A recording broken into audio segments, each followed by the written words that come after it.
The queen bee tried to ruin my grade, I ruined her crown.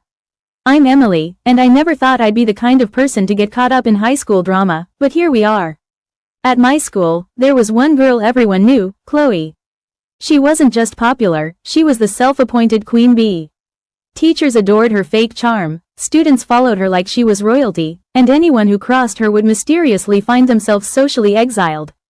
I mostly stayed out of her way, until senior year English. We were assigned a group project worth 30% of our grade, and guess who I got paired with?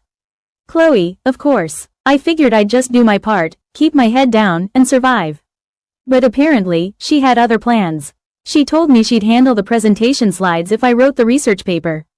I worked for 2 weeks straight, late nights, coffee overload, the works. The day before we were due to present, I walked into class and my stomach dropped. Chloe had already presented the project. Alone. My research paper? She'd put her name on it.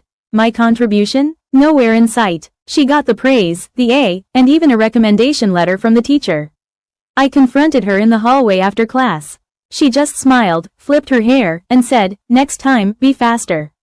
That's when I decided, no, that's when I knew, I was going to take back what she stole and make her regret it.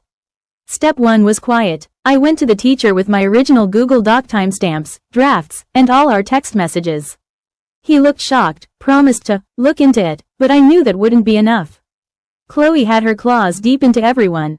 Step 2 was strategic. The school was hosting its annual talent show, and Chloe was set to perform a monologue she bragged she'd written herself.